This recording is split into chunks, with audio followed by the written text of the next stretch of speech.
اسی وجہ سے ہم کہتے ہیں کہ جو یہ کہتے ہیں نا فضائل اعمال میں شرک بھرا ہوا ہے، وہ عیسائی ذہنیت سے دیکھتے ہیں، اور جو یہ کہتے ہیں کہ یہ واقعات ممکن ہی نہیں ہیں، وہ ملحد ہیں، وہ ایتھیسٹ ذہنیت سے دیکھتے ہیں۔ اگر فضائل اعمال میں شرک بھرا ہوا ہوتا نا تو آج فضائل اعمال پڑھنے والے دنیا کے سب سے بڑے مشرک ہوتے۔ میں نے تبلیغیوں سے زیادہ کوئی توحید پرست دیکھا نہیں، ان کو قبروں سے لوگوں کو اٹھا کے صرف اللہ سے ہوتا ہے، اللہ کے سوا سے نہیں ہوتا، یہ نعرہ لگاتے ہوئے تو سنا ہے انہوں نے، حالانکہ وہ صبح و شام فضائل اعمال کی کرامتیں پڑھتے ہیں۔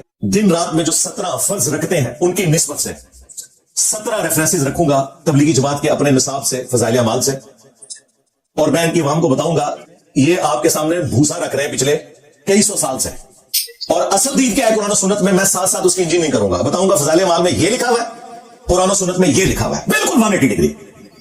اور میرے مخاطبین اس وقت تبلیغی جماعت کی پبلک ہے جن سے میں بہت محبت کرتا ہوں، اور میں چاہتا ہوں کہ وہ تڑپ والے لوگ ہیں وہ حق بات قبول کریں گے، اور کئی لوگوں نے کیا اللہ کے فضل سے، اور مجھے موقع ملا ہے کہ میں تبلیغی جماعت کو بتاؤں کہ جو سلیبس آپ اٹھا کر پورے کلاس کے ساتھ پھر رہے ہیں، گلی گلی، گاؤں گاؤں، ملک ملک، اس کے اندر کیا کیا خرافات لکھی ہیں، انہوں نے آپ کو اللہ کی کتاب سے، اس کے محبوب صلی اللہ علیہ وآلہ وسلم کی احادیث سے ہٹا کر بزرگوں کی کتابوں کے پیچھے لگایا ہوا ہے جس کے اندر یہ خرافات ہے، اور یہ 17 حوالے تو میں نے ٹائم کی بچت کی وجہ سے رکھے ہیں، ورنہ یہ حوالے درجنوں میں بھی نہیں ہیں، سینکڑوں میں، سینکڑوں میں، ہر دوسرے صفحے کا پوسٹ مارٹم ہو سکتا ہے، لیکن میں موٹی موٹی باتیں رکھوں گا تاکہ ایک عام آدمی کو بھی سمجھ آ جائے اور ایک پڑھے لکھے بندے کو بھی سمجھ آ جائے، اور یہ ایک ایکسکلوسیو لیکچر ریکارڈ ہوگا کہ نہ وہ یہ کنڈی کھولتے اور میں باہر نکل کے اس طریقے سے ان کے سارے سسٹم کو ایکسپوز نہ کرتا، اگرچہ میں وقتاً فوقتاً کرتا رہوں، لیکن آج میں مینیجبل فارم میں کئی نئی چیزیں بھی آپ کے سامنے انشاءاللہ تعالی رکھوں گا۔ Reference number 1، page number 8 number page پہ تمہید میں وہ لکھتے ہیں کہ سفر 1357 ہجری میں بمطابق 1938 جب ان کی عمر 40 سال تھی شیخ زکریا کاندھلوی صاحب کی، تو کہتے ہیں اس وقت مجھے موقع ملا، ویسے تو میرے چچا جان جنہوں نے تبلیغی جماعت بنائی الیاس کاندھلوی صاحب مجھے عرصہ دراز سے کہہ رہے تھے کہ کوئی سلیبس تیار کرو، تم شیخ الحدیث ہو، تبلیغی جماعت کے لیے کوئی کتاب ایسی لکھ دو کہ جو وہ پڑھا کریں۔ تو کہتے ہیں کہ سفر 1357 بمطابق 1938 میں ایک مرض کی وجہ سے دماغی کام سے روک دیا گیا۔ وہ کہتے ہیں مجھے کوئی ایسی بیماری لگ گئی کہ ڈاکٹر نے کہا کہ آپ نے دماغی کام کوئی نہیں کرنا۔ کون سا کام؟ دماغی، دیوبند دماغ بند۔ تو انہوں نے کہا اب دماغ تو میرا ہو گیا بند، تو میں دیوبندیوں کے لیے کام کر سکتا ہوں۔ اب جملے دیکھیں، وہ کہتے ہیں مجھے کام سے روک دیا، دماغی کام سے، تو میں نے کہا کہ میں اب ان خالی ایام کو اس بابرکت مشغلے میں صرف کروں کہ یعنی کتاب لکھ دوں جو کئی سالوں سے نہیں لکھ سکا۔ پھر اگلے جملے اتنے زبردست ہے، وہ کہتے ہیں اگر میرے یہ اوراق پسند خاطر نہ بھی ہوئے تب بھی میرے خالی ایام تو اس مشغلے میں کٹ ہی جائیں گے۔ اس بندے نے اتنی کیجول کتاب لکھی ہے، جب دماغی کام سے اسے روک دیا گیا اس نے کہا چلو یار اب میں فارغ ہوں، اب میں دیوبند دماغ بند کے لیے کتاب لکھ دوں، اور یہ سٹارٹ میں لکھا ہے اس بندے نے خود، یہ نہ کہ میں نے گن پوائنٹ پہ لکھوایا، یہ ویسے اس بندے کی ایمانداری ہو سکتا ہے، اس کی وجہ سے اس کی بخشش ہو جائے کہ اس نے سٹارٹ ہی میں بتا دیا ہے کہ میری دماغی حالت ٹھیک نہیں، ہاں جو کوئی میں لکھ رہا ہے اپنی ذمہ داری سے پڑھو۔ تو تبلیغی جماعت والوں کا بھی کام ہے کہ اس کے بعد جو کچھ لکھا ہوا ہے اپنی ذمہ داری کے اوپر پڑھیں۔ ہمیں قرآن میں اللہ نے حکم دیا ہے وَلَا تَقْفُ مَا لَيْسَ لَكَ بِهِ عِلْمٌ إِنَّ السَّمْعَ وَالْبَصَرَ وَالْفُؤَادَ كُلُّ أُولَٰئِكَ كَانَ عَنْهُ مَسْئُولًا۔ اے انسان کسی چیز کی پیروی اس وقت تک مت کر جب تک کہ تجھے اس کے بارے میں ڈیفینیٹ علم حاصل نہ ہو جائے۔ بے شک کان، آنکھ اور عقل، دل ہو یا دماغ، اس کے بارے میں پوچھا جائے گا استعمال کیوں نہیں کیا۔ اور شیخ زکریا کاندھلوی صاحب کہہ رہے ہیں دماغی کام سے روک دیا گیا، تو میں نے کہا کہ میں پھر یہ کام کر لوں۔ ریفرنس نمبر 2 پیج نمبر 560 پر فضائل اعمال کے، وہ کہتے ہیں کہ امام ابو حنیفہ رحمۃ اللہ علیہ کو اللہ تعالیٰ نے صاحب کشف بنایا تھا، وہ جب کسی کو وضو کرتا ہوا دیکھتے تھے نا تو انہیں اس شخص کے گناہ بھی دھلتے ہوئے نظر آ جاتے تھے، حتیٰ کہ یہ پتہ چل جاتا تھا کہ یہ گناہ کبیرہ کر کے آیا ہے، صغیرہ کر کے آیا ہے، کوئی مستحب چھوڑ کر آیا ہے، یا کوئی خلاف اولا چیز چھوڑی ہے، کوئی مکروہ کام کیا ہے، پھر وہ لوگوں کو بتا بھی دیتے تھے کہ آج تو نے فلاں کام کیا ہے، توبہ کر۔